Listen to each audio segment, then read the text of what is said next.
So we had a very rainy spring here in Arizona, and today I'm gonna be tackling the weeds. So let's get going.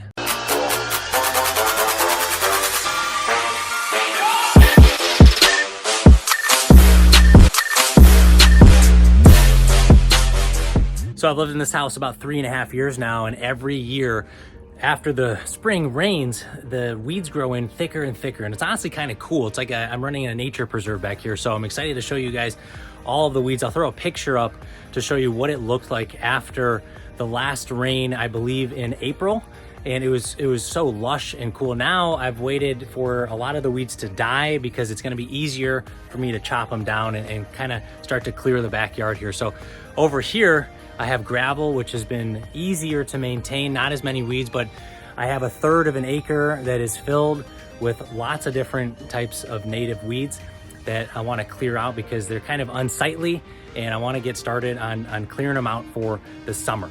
So here's what I'm going to be using. I have my trusty weed whacker here, and I do, I would say, a good amount of landscaping, but I don't do like huge yards. I just kind of do bits and pieces to trim weeds. So this thing has been awesome for me, and I just put in some really thick line here that's going to be great for chopping out thicker weeds because some of this stuff is pretty gnarly and they have thick root systems. And then secondly, a few years ago I bought this puppy. This is an electric lawnmower. So the one thing that's annoying about that is that I have to run an extension cord, but it just kind of adds to the adventure here. And could I go buy a really nice lawnmower for a few $100s? Absolutely.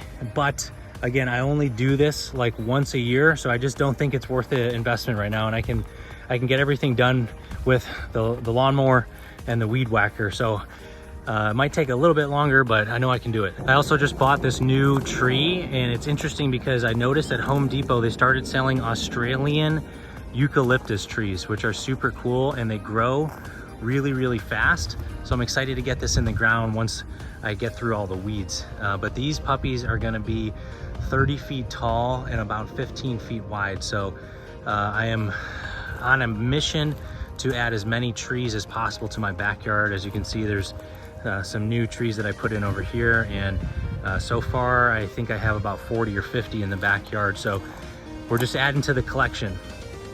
I want to walk around the backyard quick, give you guys a little weed tour before I get started here to give you a sense of how thick some of these weeds are. And again, it's been a few weeks since the last rain, so a lot of this stuff has died.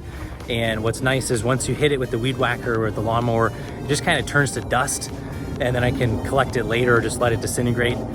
If it's brand new and fresh, it's really hard to chop through sometimes because it's thicker.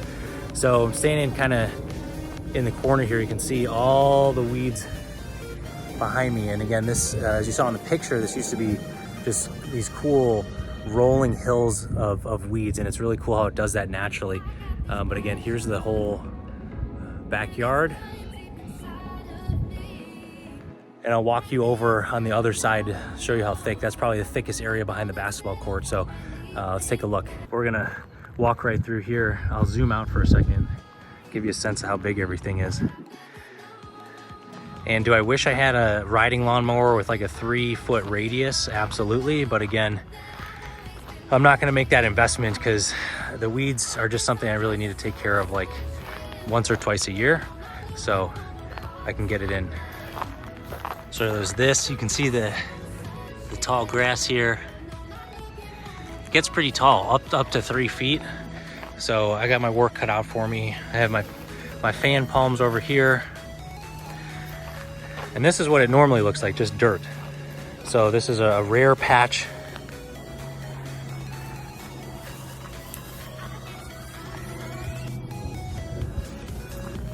But then right here, this is this ridiculously thick section where it's tough to walk in. So my lawnmower might struggle a little bit. But if I go down here again, it's like you're in some prairie in the middle of the wilderness. And then along the court here, this is gonna be the hardest section to do.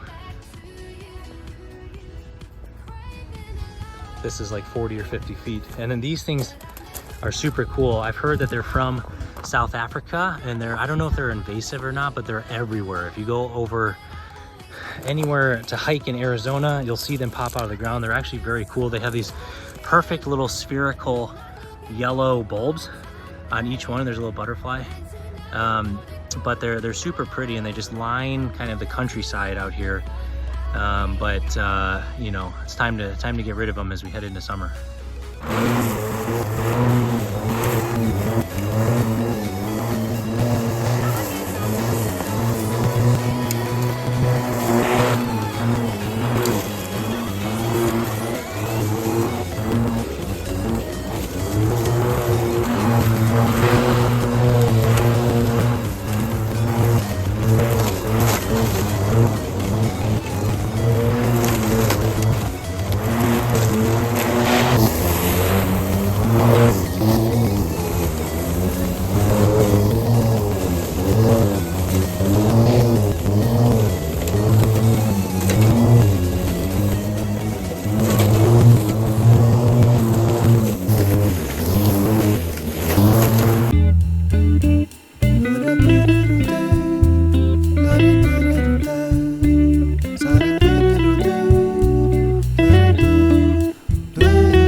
3 hours later, I have all the weeds done for the most part. I went around with the lawnmower, as you saw, and then hit it with the weed whacker to get all the, you know, little tough areas that can't really fit a lawnmower in. So quite the effort here, but as you can see, looks a lot better, and the rest of that stuff will just continue to die and disintegrate over time. So it's nice that I can see all the bases of my trees now, and it's looking a lot cleaner. So now I want to plant that eucalyptus tree that I showed you at the beginning, and I'm trying to look right now for a spot in the backyard. I'm running out of room. I'm trying to keep this main area open in case I ever want to put, you know, another structure or a swimming pool or something like that in the future. So I'm trying to figure out where I want to put this new tree. So most of this back fence line is already filled with trees. They're between 2 and 3 years old for the most part, and I have this irrigation line that goes all the way around the entire yard, 300 feet or so of water that goes off every few days. So these little babies can grow big and strong and develop really strong root systems. So I'm trying to find right now a place I can plant this new eucalyptus tree, and I think I'm going to do it right over here because this is going to be a more of a small bougainvillea, and then this fan palm is going to take a long time to grow. So I want to pop it right here and start to build more of a, you know, privacy fence across this back wall here. So still plenty of room for trees on this side. So I think I'm gonna pop it in right there.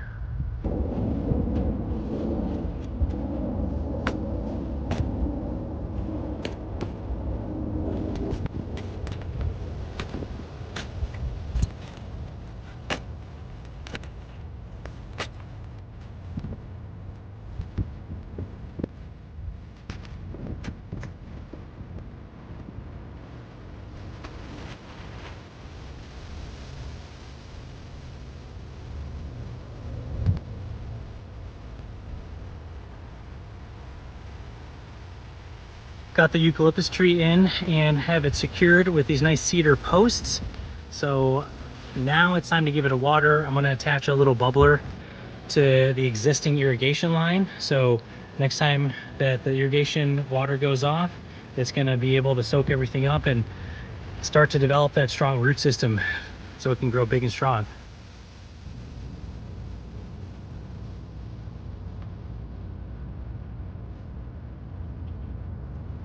Take a quick look here. Ooh, the landscaping is looking a lot better. I want to thank you guys for watching the video. Until the next one, I'll see you later.